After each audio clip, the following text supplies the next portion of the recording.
Hello Nipani बीज, कैसे हो? सब ठीक ठाक। आज का वीडियो है हमारा electric field at any general point इस टॉपिक के ऊपर। इस टॉपिक को देखने से पहले आपको बहुत ध्यान से पिछले दो टॉपिक्स को देखना पड़ेगा, electric field at any axial line और electric field at equatorial line. अगर आप उन दो टॉपिक्स को ध्यान से देखोगे तो ये टॉपिक आपको ज्यादा बेहतरीन तरीके से समझ में आएगा। ठीक है, मेरा नाम है Vivek Mishra, IIT JEE mentor Kota point, और मैं आपका स्वागत करता हूं इस खूबसूरत से वीडियो में। Electric field at any general point, किसी भी एक जनरल पॉइंट में इलेक्ट्रिक फील्ड अपन कैसे निकालेंगे? सबसे पहले तो किसके कारण? Due to a dipole. किसी डाइपोल के कारण किसी भी जनरल पॉइंट पे इलेक्ट्रिक फील्ड कैसे निकालेंगे। ठीक है, आप ये वीडियो तभी देख सकते हो जब आपने प्रीवियस दो वीडियोस देख रखी है, तभी ये आपके लिए फ्रूटफुल होगा। माइनस क्यू और प्लस क्यू दो चार्ज हैं, जिसको ऑफ कोर्स कितने डिस्टेंस में रखा हुआ है, जो दोनों 2a डिस्टेंस में रखा हुआ है। ठीक है, हालांकि इसका कोई खास मतलब नहीं है। आपको इस बार ना तो एक्सियल लाइन दिया हुआ है और ना ही इक्वेटोरियल लाइन दिया हुआ है, आपको दिया हुआ है कोई भी एक पॉइंट है। ठीक है, इस पॉइंट पे मैं यहां नीचे से थोड़ा बना देता हूं। इस पॉइंट पे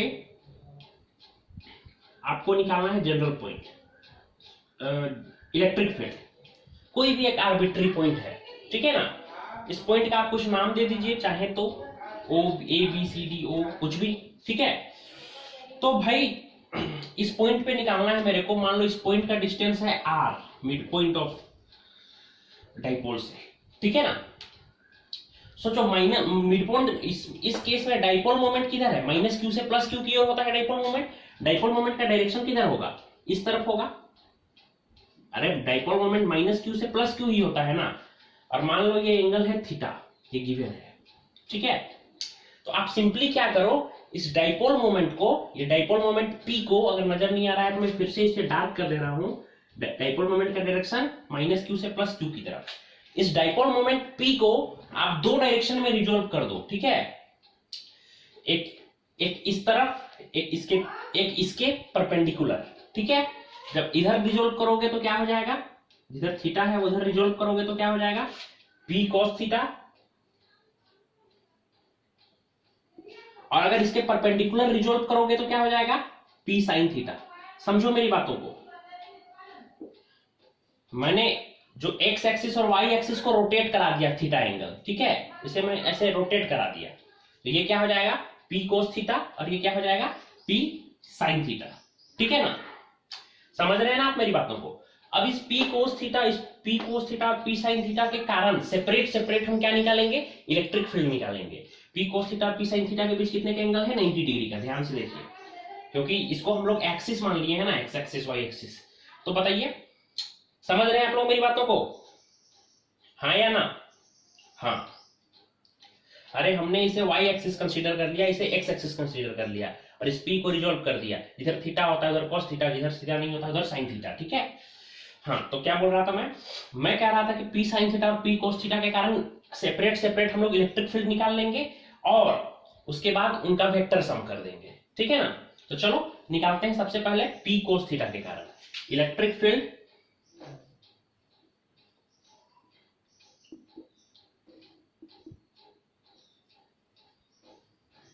due to P cos theta, और उसका नाम हम लोग दे देते हैं P cos थीटा के कारण निकालते हैं, उसका नाम हम लोग देते हैं E1।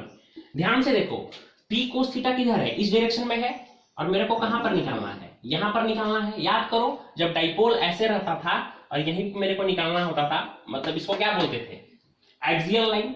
मतलब P cos थीटा एक सेपरेट डाइपोल अगर हम लोग मान लें इसको, तो एक्सियल लाइन में P cos थीटा के कारण मेरे को कहां पे निकालना है? एक्सियल लाइन पे निकालना है। मैंने आपको बताया था फर्स्ट वीडियो में कि जब भी डाइपोल मोमेंट P होता था तो उसके कारण जो इलेक्ट्रिक फील्ड होता था, डाइपोल मोमेंट जब भी P, देखो एक्सियल लाइन वाले में मैंने बताया था कि जब भी डाइपोल मोमेंट P होता था तो उसके कारण जो इलेक्ट्रिक फील्ड होता था वो कितना होता था? याद करो, 1/4 pi epsilon not 2p by r square, यही होता था। पर ध्यान से देखो, इस बार सिर्फ ये एक्सियल लाइन में यही होता था ना। किसके कारण? जब इलेक्ट्रिक फील्ड P होता था उस समय।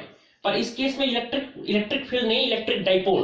माफ करिएगा, इलेक्ट्रिक फील्ड नहीं, इलेक्ट्रिक डाइपोल। जब इलेक्ट्रिक डाइपोल P होता था उस समय क्या होता था इलेक्ट्रिक फील्ड, अरे बोलो क्या होता था इलेक्ट्रिक फील्ड, जब इलेक्ट्रिक डाइपोल P होता था तो इलेक्ट्रिक फील्ड होता था 1/4πε0 2p/r²। एक्सियल लाइन में यही होता था ना, पर इस केस में P नहीं है, P की जगह पर क्या है P cos थीटा। तो डायरेक्ट हम लोग क्या लिखेंगे यहाँ पे 2p cos θ/r²। बहुत शानदार। अब ध्यान से देखो, अब किसके कारण निकालेंगे, P sin थीटा के कारण।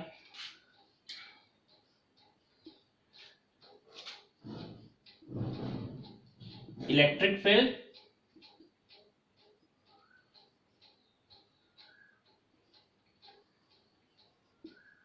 Due to P sin theta, P sin theta के कारण अब हम लोग इलेक्ट्रिक फील्ड निकालेंगे।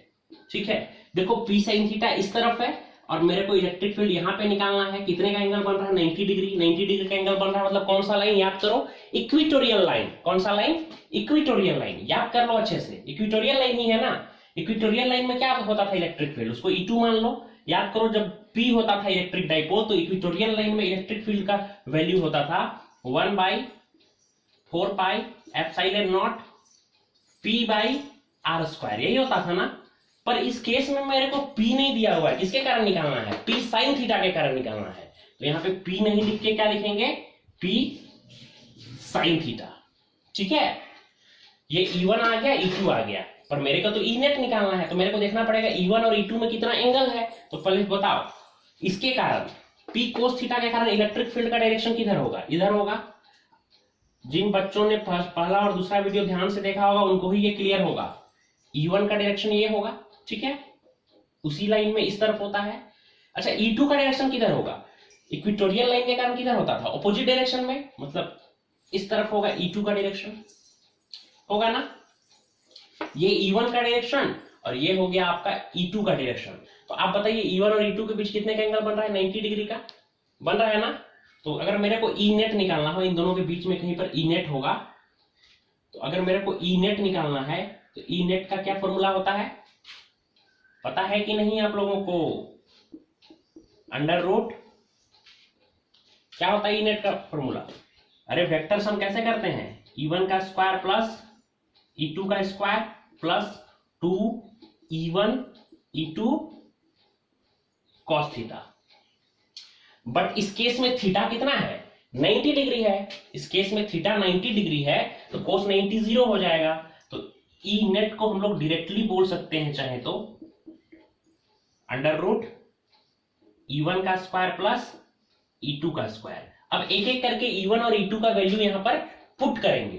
ठीक है, आपको ये समझ में आया, मैं यहां तक समझा देता हूं, फिर मैं इसको इरेज करके आगे बताऊंगा, इसलिए पहले यहां तक देख लीजिए। क्या मैंने बताया, पहले P cos थीटा के कारण, P cos थीटा ये है, P cos थीटा यानी किस, P cos थीटा के कारण मेरे को कहां पे निकालना है, यहाँ पे, मतलब एक्सियल लाइन पे, इसी एक्सिस पे निकालना है। एक्सियल लाइन पे उसका फॉर्मूला था 1/4πε0 2p/r², पर क्योंकि मेरे को P cos थीटा के कारण निकालना है इसलिए P नहीं होगा, सिर्फ P cos थीटा हो जाएगा। उसी तरह से P sin थीटा के कारण मेरे को निकालना है इसे यहाँ पर। तो बताओ, ये ऐसे है और मेरे को यहाँ पर निकालना है कितने का एंगल है, 90 डिग्री का। कौन सा line, equatorial line. Equatorial line है तो इक्विटोरियल लाइन के केस में क्या होता है इलेक्ट्रिक फील्ड 1/4πε0 p/r², यही होता है ना। पर यहाँ पर मेरे को P के कारण नहीं निकालना है, P sin थीटा के कारण निकालना है। ठीक है, तो क्या हो जाएगा, P 1/4πε0 P के जगह पर P sin θ/r² होगा। ठीक है, अब सोचो E1 का डायरेक्शन ये होगा एक्सियल लाइन पे इसलिए, और E2 में आपको पता है कि इलेक्ट्रिक डाइपोल का जो डायरेक्शन होता है इक्विटोरियल लाइन में, ये वाला उसके ऑपोजिट होता है इलेक्ट्रिक फील्ड का डायरेक्शन। तो अगर इलेक्ट्रिक डाइपोल मोमेंट का डायरेक्शन ये है तो इधर डायरेक्शन होगा इलेक्ट्रिक फील्ड का, कि दोनों के बीच 90 डिग्री का एंगल। तो चलो E नेट निकाल लेते हैं वेक्टर सम यूज करके। ठीक है, चलो E नेट निकाल लेते हैं, इसको मैं मिटा देता हूं।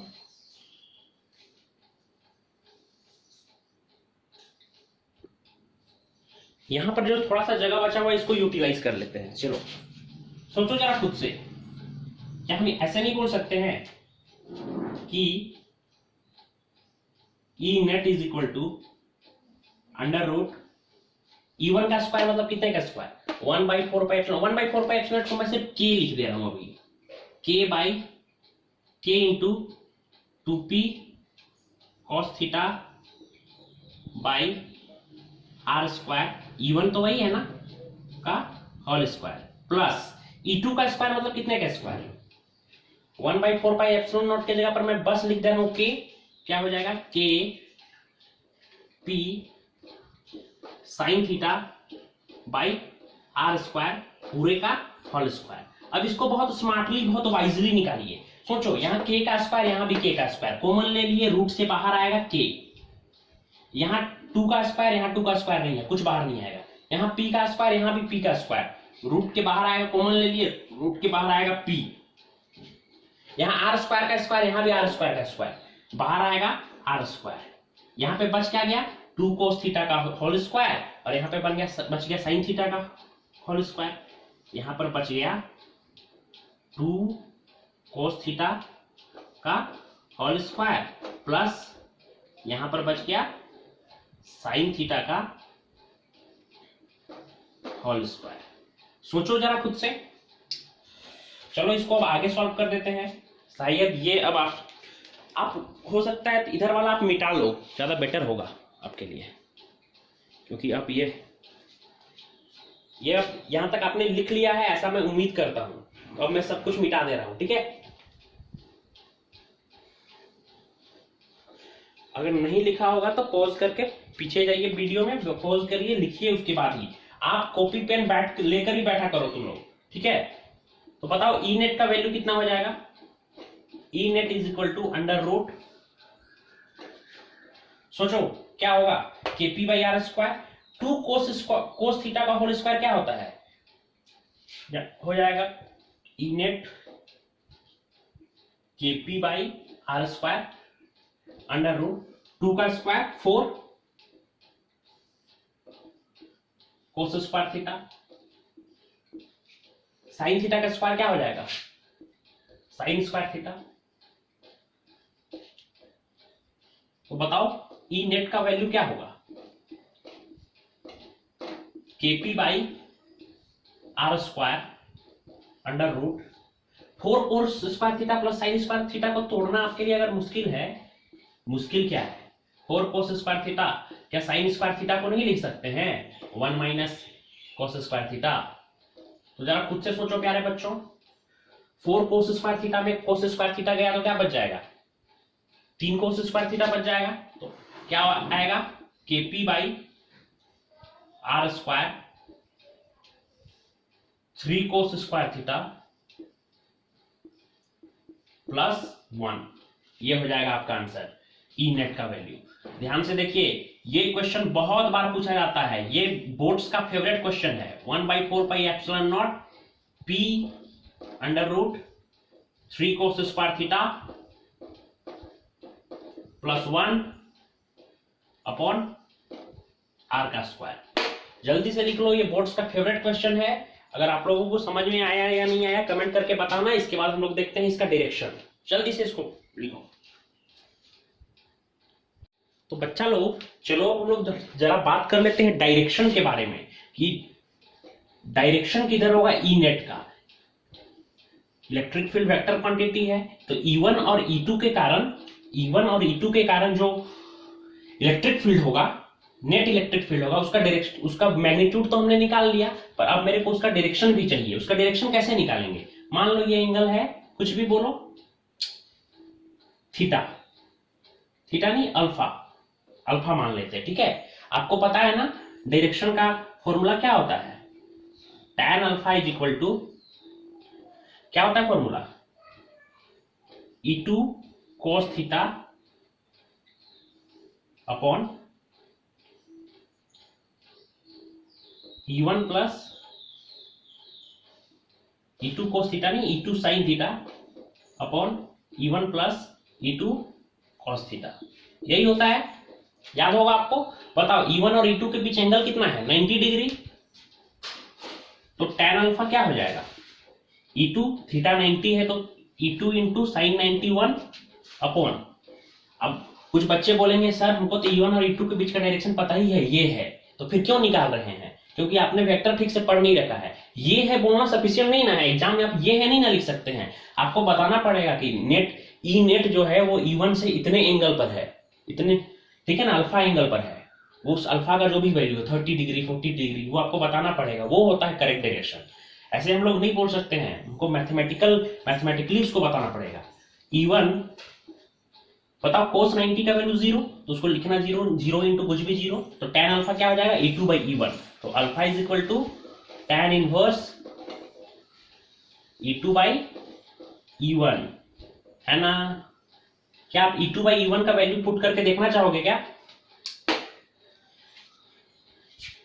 आप E2/E1 का वैल्यू पुट कर सकते हो और देख सकते हो क्या होगा सही आंसर, ठीक है। ओके बच्चा लोग, आई होप आपको ये समझ में आया होगा। तो ये है ई नेट का डायरेक्शन। आप लोग कमेंट करके बताइए कि आप लोग को ये सब कुछ समझ में आया या नहीं आया। अगले लेक्चर में हम लोग देखेंगे इलेक्ट्रिक फील्ड लाइंस और इलेक्ट्रिक फ्लक्स। अब हम लोग अगले लेक्चर की तरफ बढ़ेंगे, अब एक नए कंसेप्ट की तरफ हम लोग बढ़ेंगे। ये आपको समझ में आया या नहीं आया आप लोग जरूर बताइए कमेंट करके। Okay, all the very best.